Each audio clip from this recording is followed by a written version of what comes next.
Welcome back to the Already New podcast. We are in the process of chasing our dreams and we haven't got there yet, but we wanted to provide you guys with some insight and hopefully some motivation to do the same thing. We're back. It's episode 7 because we've got an episode with another guest, which is going to be 6, and this is going to be 7. So we're still getting used to figuring out the lag of when the episodes come out. But how are you going? Yeah, good, man. I just want to say it's pretty cool they've done 7 episodes. I missed one, but still 7. That's some momentum, eh? Did you watch the last one? Haven't seen it yet. No, I haven't seen it. But I'm going to go give it a watch. We gave you a little shout out. I was like, we miss you, bro. We miss you. Nice. I'll be checking it out on the way back. Yeah, so I'll post it. We wanted to just have a boys out and just chill and just talk. And it's always motivating to talk with you. And that's why we want to keep these a pretty consistent thing. You know, maybe one pod is a guest and then the next is just us, and because it's still always sick just to catch up, and we always have the best talks. And when the pod's not on, we're like, just wait, don't talk about it yet, just hold on. You can't blow your load, hey? Yeah, exactly. You'll say something good and you won't say it again. Yeah. So we're just trying to keep the boys apps going, and today we wanted to give you guys 5 things that you can do right now to be better. If you're trying to be better, which I think we all should be. Facts. You know, especially this year, I think it's a good year to kind of just choose yourself first, sort of thing. Yeah, and it's a good time to start working on it and start changing it. And I'm not saying you got to have the biggest fucking ambitions ever, but it's like, don't you want to be a better version of yourself? You know, so we wanted to give you guys some actionable things you can do right now to start moving and start being better. And the first one that I thought of on the drive home, it took me about 5 minutes because I didn't write it down once I sat back down to rethink of it, but it is a good one, is setting boundaries for yourself as if you were your parent, which sounds weird, but if you actually think about it, especially for if you're 20 to, or even 18 to 30. Any age, really. Yeah, any age, but I feel like once you move out of home is when you first drop those habits that you used to have, or those restrictions that you used to have that were actually really good for you. For me, I'm shit at it and I'm trying to do it myself. This is why I started doing the ice baths. Yeah. I do them every morning.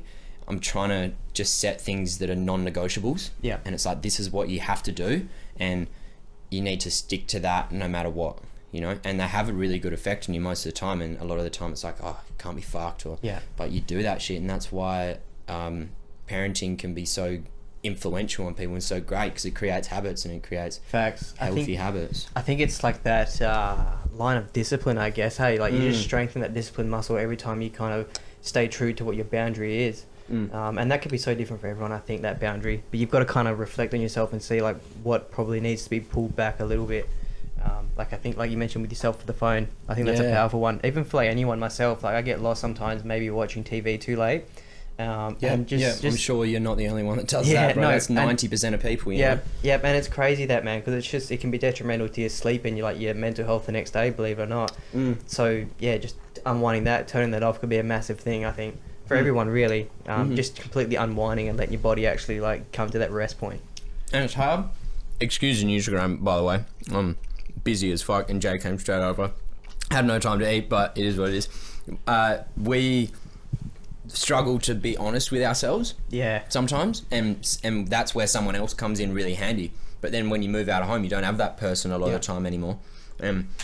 I guess you wouldn't even notice it. Hey, it's not even not being exactly. honest. To an extent, you may not be being honest, but I think it'd be so easy to just not even realise it. Yeah, shit just changes and you don't know what effect that's going to have on you. And I think that sometimes we'll never know, I guess, what effect that would have on you. But if it does have a positive effect after looking back on things, or a negative effect is probably the more likely one from having those habits, then I guess that's enough evidence you need to be like, yeah, I need to change some shit. Yeah, I guess even like putting it into play.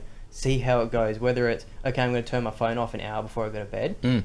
See how you feel the next morning. Are you springing out of bed, or are you just same old? Maybe don't give up after one day, try it for like a week or something, actually be consistent and see, but you know, who knows, just see how it goes. Same thing with training, like we rattle on about this all the time. We're such PT bros, aren't we? But it's like, set boundaries with your training that you have to do, that are non-negotiables. I'm going to do X amount of training sessions per week. It doesn't have to be hectic, but just set something for yourself that you're going to abide by and you're going to push to keep doing. You know, and keep it part of your routine. And I guess another thing to add on to that is not making it like too hard to adhere to. Don't go for the full extreme straight away. Like taper up, build up, because if you just make it too hard to start with, the chances are you're not going to really stick to it. So make it bite-sized and actually be able to like keep through with it. Yeah, something you can do, which is what your parents would have done anyway. You know, if they were to make those boundaries for you, they wouldn't just give you something hectic. Well, I feel like most wouldn't anyway. Yeah, They're, There's definitely the outliers. realistic goal setters. Yeah, sometimes I think there's exceptions to that. But yeah, training with phone stuff, taking time for yourself as well. Sometimes when you're working, you don't really make too much time to just wind down and make sure that you're yourself, you know?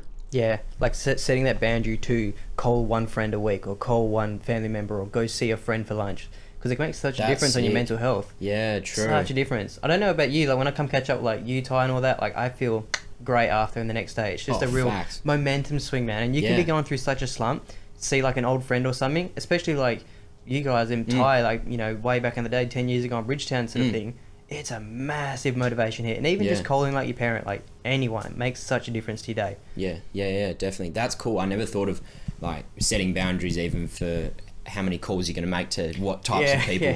That's getting real specific with it, and that's what I like. That's really dope. But I guess that boundary has such like a wide range. Like there's so many things you could set as boundaries, I guess, that are maybe not non-negotiables, but like things that will just help if you know, keep to it. Yeah, I guess that also leads into the second point which we wanted to talk about, which was fine-tuning your circle to keep the right people around and influence you. We've talked about this in episode 1 and 2. Yeah. And to be honest, whenever this is a big part of our whole thing that we're trying to push to you guys as well. So we talk about it on most episodes, but yeah, it has a big influence on how you think about yourself, how you work, how you everything. Know, hey, just who you are, really. Yeah, who you are. You know, you will piggyback off someone what they're doing. For example, I come hang out with you, I'm running.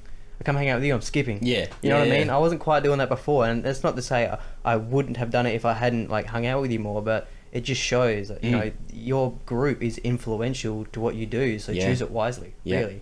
Literally choose it wisely, and you can fine-tune it. Like you said, you can... I guess at some point with friends, it gets a little bit like weird where you don't want to be like, I don't want to hang out this much with this friend and that with that. And Fetty said a really cool thing about that, where it's like you don't have to cut them out of your life completely, but at least consider how much time you're spending around them and what effect that's having on you. And consider the consequences, and not to say they're bad consequences, but I'll use an example. Like I got a good friend of mine, but like when we hang out, we're generally going to go out and have like a few drinks, and who knows where the night goes.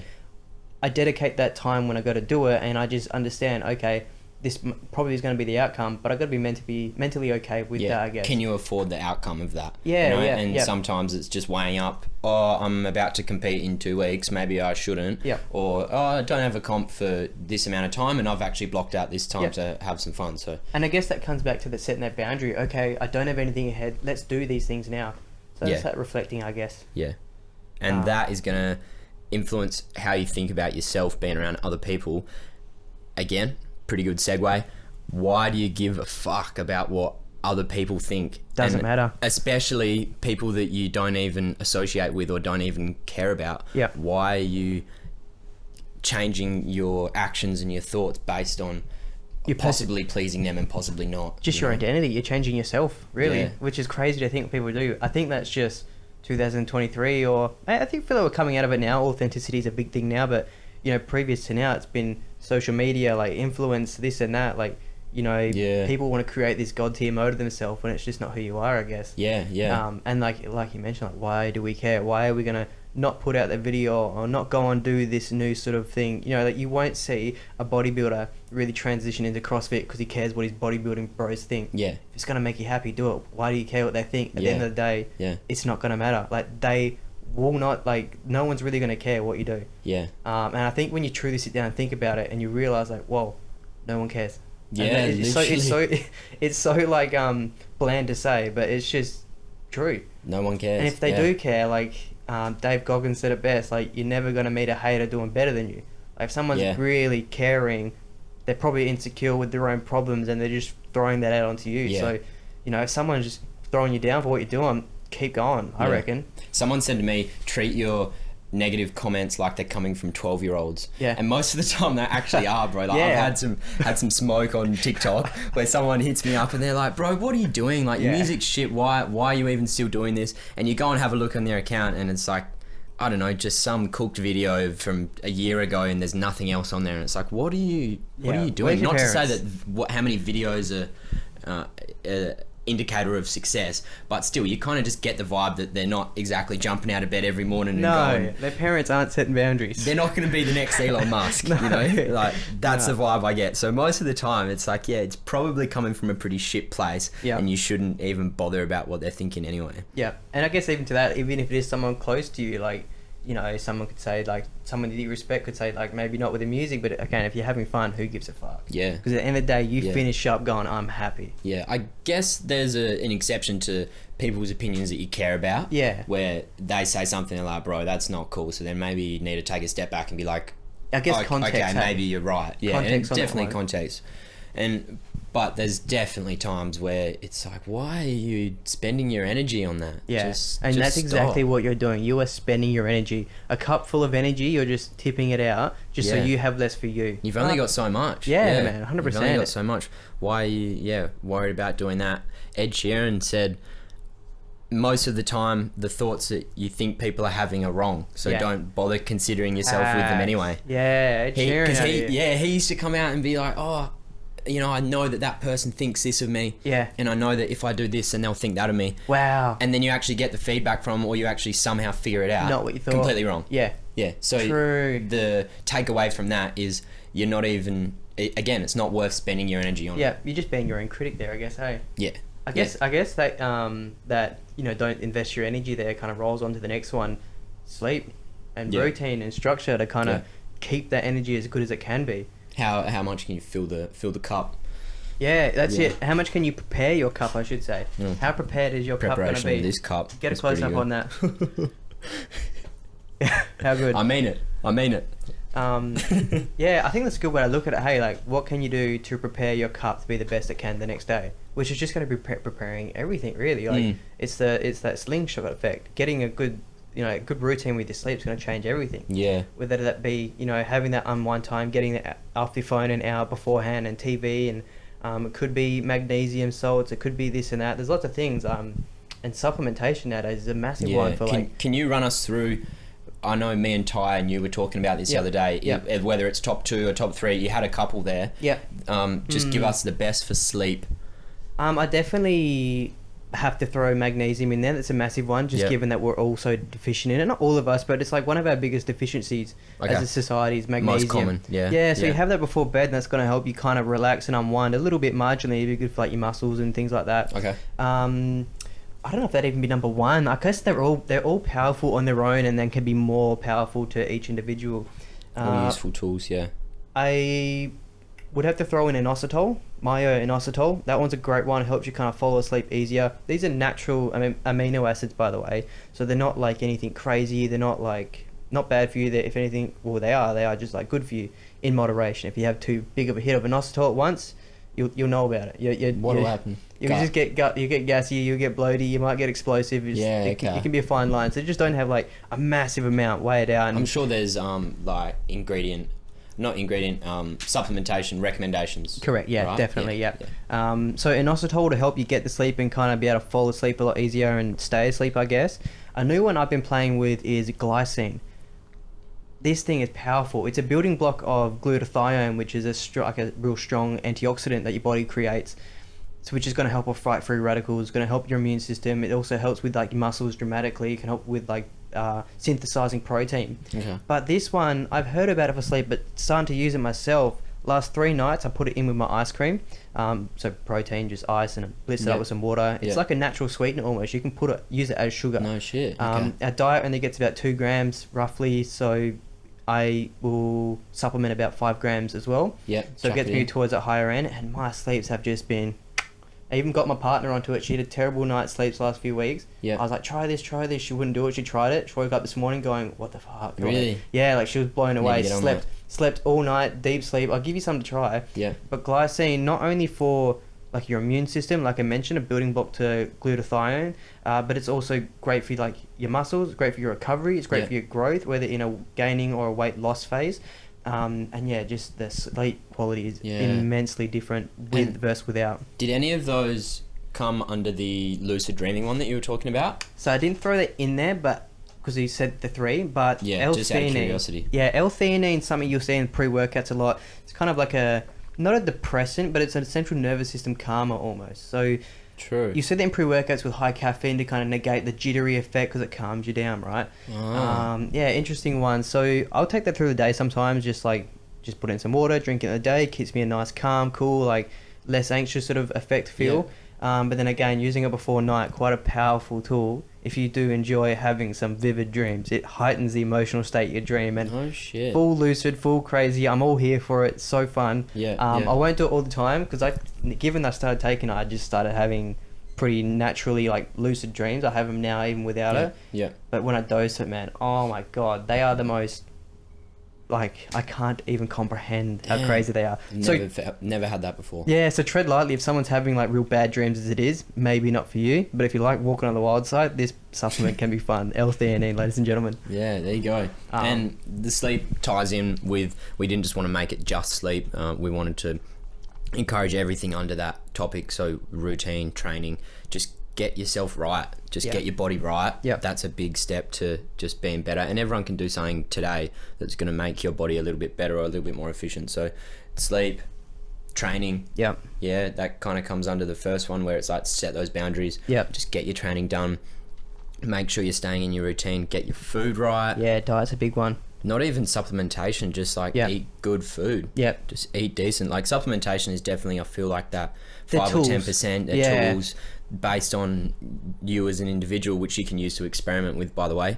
But just getting your diet right is a lot of it as well, isn't massive it? One, man, massive one. Well, your gut's your second brain, really. Most of your serotonin, which is just your like content and happy hormone, comes from your gut. That's why when you take SSRIs, these serotonin like uptakers, you swallow it, so it goes in your gut, and then that goes to your brain. So think about it, like when you're eating bad foods, your stomach doesn't know what to do with it. Your body's like freaking out. So if you're constantly giving it good fiber, good bacteria to kind of fight off bad bacteria with, you're going to just slowly create more like natural serotonin just from what you're eating. So like maybe set those boundaries and not have takeaway every night or 3 times a week. Maybe have it once a week and have that with moderation of what you're having. It doesn't have to be the full Grand Galore Big Mac with ice cream, but maybe a grilled burger with chips. You know what I mean? Nothing like crazy that you can still probably take an account for and have that, you know. Facts, just setting boundaries, isn't it? Just like still living a balanced lifestyle, but making sure that you're still paying attention to your health rather than just being like, how much fun can I have and shit, which is good. But it's not even just your health, it's your mental health too. All ties in. Fucking look after yourself, honestly. Which I guess rolls into the next one really well, which is reflection. Set some goals, reflect on what your past goals were, how they went, did they go good, did they go bad, what can I do next coming up this year to be better. I like that. I'll even look at it in a more like micro setting, just say looking at the day before, or even that day you get to the end of your day, why not reflect how your day went? Was it good, was it bad? If it was bad, okay, let's dissect that. Why was that bad? What was it bad about? What led up to it being bad? What could I have done here to make it not bad or to just negate that? So you got to really reflect, digest, and understand why it went wrong, what can I do next time, just so then you don't have that tomorrow or the day after. You know what I mean? I guess that's where journaling could be a big thing. I don't do it much myself. When I do, it's amazing. I do. You could definitely like really dissect it down in your journaling, and then the next day you could read back and you know you really have the whole power of going, well, that's not going to happen. I felt down. Why did I feel down? And just break it down and understand what was going on, not just get on the next day and forget about it. You know what I mean? Just kind of reflect. For me, when I have bad days, I write it down and then I talk about why it was bad, how it made me feel, and I actually come back to it at the end of the week. And if I've had more bad days than I've had good days, I'm like, okay, I need to change something. I need to look at doing something, whether it's self-care or seeing someone or talking to someone. And that's a really good indicator normally of how I'm feeling. Because most of the time I actually have more good days than I do bad. And I know for some people it's not like that. So I feel really grateful, and just me seeing that I've had a good day and most of my days are good, it's enough to make me feel grateful and be like, this is I'm doing okay, this is good. And then like I said, when I'm having those bad days, I just make changes and hopefully that works. And if it doesn't, I keep trying different things and seeing different people, or a lot of the time for me it's just working out. I just need to get back on my shit with my training. And whenever I'm not, there's such a correlation for me of like, oh, I'm a piece of shit if that I'm must not be training. That must be difficult for you, because like you've got a pretty high level of fitness, right? You you've already done and you're still building towards like really crazy things. So Yeah. I'd imagine it's easy to fall below that line, and then given that it'd be easy to like feel affected by that. Even Yeah. though below that line, it's still a good level. Yeah, as long as I've got a timeline, I'm normally okay. Yeah. Because like at Christmas, I was nowhere near as fit as what I am now. But any of us. Exactly, and I was okay with it because I was like, this is time that I've scheduled to have off, so I don't feel bad about that. Yeah. And for anyone out there that, you know, struggles with that holiday guilt or not training for certain periods of time, it's like, if you've blocked this time out, enjoy it. Yeah, you know, if definitely, you've blocked man. that time out and you've worked before that and you know you're going to work after that, then enjoy the time that you're having right now. Yeah. You know, and you shouldn't feel bad about that. So I definitely have gotten better at that, and I've also gotten better at not putting too much pressure on myself for competitions. Yep. I think pressure's good, but not to the point where it's not becoming fun anymore, because I'm looking back on all these comps and I'm thinking, fuck, I really want to make sure that I also enjoy these experiences instead of just win them and just say, yeah, I'm number one. It's also cool to be like, yeah, well, did you have heaps of fun, and were you around people that you loved, and did you enjoy the training, and did you enjoy the experience? And most of the time I did, but I think that I definitely could have soaked up a few more experiences where I was more focused on that first place than maybe I should have been. I guess like, I don't know if it ties in with anything, but whether you're doing it for you because you want to do it, or you're doing it for that image. 100%. I think that's a massive one, especially in the PT industry. A lot of the time, people go take steroids for the image. They play with their hormones for the image. You know what I mean? They'll starve themselves to go on stage for the image. It's not for them.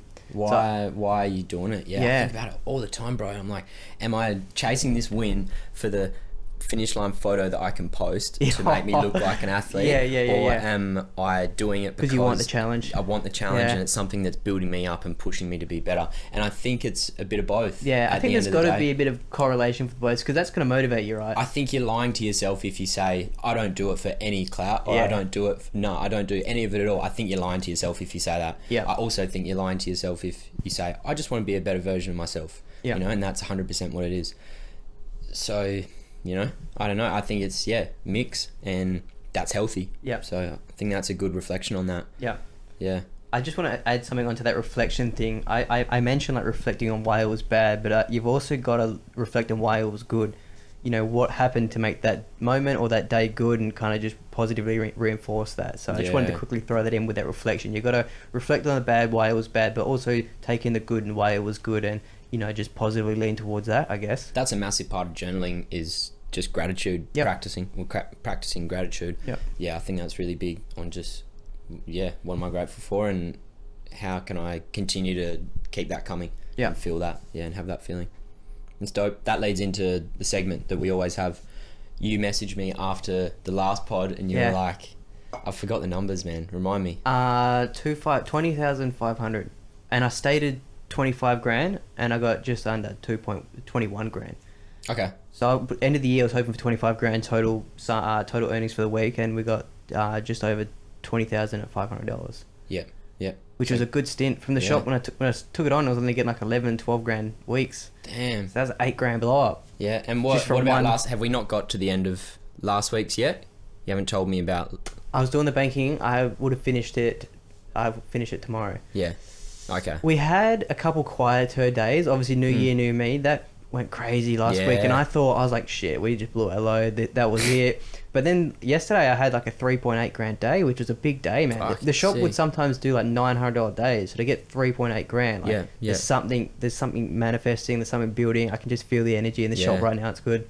Sick, bro. That's cool. So goal's still the same.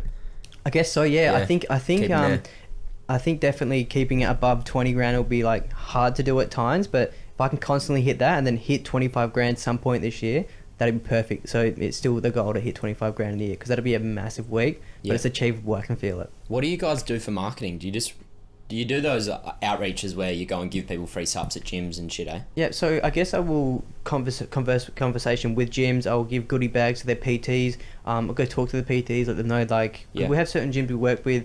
PTs get a good discount, and then they've got to bring clients in for that. But standardly, just getting out into gyms, doing those little promo stands, and Just hoping people come into converse and talk with us, because most of the time they think you're just trying to sell, but I'm in there trying to like help people be the best versions of themselves. And I think that's what's powerful, is once someone opens up and comes in, they're like, whoa, they realise that. Man. Same thing with PT, bro. Like I said this before, if you're just a good person, all it takes is to get someone in the door, and then they realise, oh, this guy's not just trying to get my money and get me out the door. Like they're actually trying to help. I've got something special for that, and that's people don't care what you know until they know you care. Think about that. Like that's real, man. And like I just see it true and blue. Like when I was in the gym, whether it's someone I meet in person, whether it's out on a night out, whether it's wherever it is, people don't care what you know until they know you care. And that's as real as it gets. Fuck, that is real. It's powerful. That when you think about that, it's powerful. Little gem, couple of fucking gems floating around in this pod, isn't there? Damn, especially this one. The coriander. Definitely a couple gems. My goal's still the same. So I want that 500k streams, and I'm thinking about it often. Which I reckon's good. I'm thinking about it often. I'm like, I want this, and I want the TikTok followers. I know it seems trivial sometimes, but at the moment, traffic and attention is income, and it's your voice being heard. So, and that's what I want. I want people to hear my music, and I want to be successful off my music. So I want that traffic, and I want that attention. I've had a few TikToks that have kind of like gone a little bit, not as much as I would have wanted, but it's a lot more than what it has been. So that's enough for me to be like, okay, I'm doing the right things, but also I'm like, right, we need to keep pushing this. Still a learning curve. It's a massive learning curve, man, and just trying to get the right content, what works, okay, do more of that. I don't know if you saw the in public skits where I go up to people and say, hey, can I play your song? I was half expecting that to just go boom, because they're the type of video that do just blow up. Like you've got Will Tennyson, he does that for his YouTubes and that, and man, they go crazy. They've been doing really well, a lot better than my other stuff. And there's a few, the ice baths, they've been doing well. I've been doing it, it's on my TikTok. I don't think you're on there. But I just get in the ice bath and then just talk whatever's on my mind while I'm sitting in there. And the other day I almost got robbed at a shop. Well, the shop was getting robbed and I was in there. And I told a story about how it all went down and what happened, and I did some hell cooked shit while the person was looking straight at me, and that one did the best because I think people are just like nosy. That's nuts. They want to hear about the story. You could have you got like a title name for those segments, or just Ice Baths with Shep? Ice Baths with Shep. Ice Baths with Shep, and easy. It's like episode or on the TikTok it's day, but then on YouTube I do episodes, but it's the same shit. No, I like it. So keep doing them, just experimenting with what content works well. That's a good in for people to get to know me, but then hopefully the publicity is going to come from the public skits of people seeing them and then being like, oh, actually the song's actually alright as well. So, and someone might see you out in public and go, oh, I've seen him doing that. Then the word of mouth from there. I just got to keep it's all moving. Time, just keep moving. The listeners are going up a little bit on Spotify, not heaps, but enough to be like, okay, the beats are coming out fire. The beats are coming out. I leave them in the oven a little extra long. The song's going to be out. I apologise for being so sad, but my music imitates my life, and that's how I've been a couple days over the last couple weeks. And it can literally be for me, oh, I'm so sad this day, and I make the worst song ever. Like, not worst song, but saddest song. Like real down. And then the next day, I'm like, I'm up and I'm all good, and I make this song, and it really does just imitate my life, and I feel like it goes like that for a lot of people as well, and my music replicates that. Like I get one of my boys, Matt, shout out Matt McCooey, we just send our music back and forth to each other. I produce a lot of music for him, and I sent him the first song. He was like, wow, bro, that almost made me cry. Like, that was crazy. And then I just sent him the other song today. He's like, what the fuck? You're so bipolar, man. Nice. And it's just how I am. So apologies for this song being so sad, but that's just me. Take it or leave it. Authenticity. Thank you for coming on, bro. Hey, happy days, man. Always love doing it. Always. Let's go. Episode 7. Love you guys heaps. Chase those goals, reflect, keep going up. Let's go.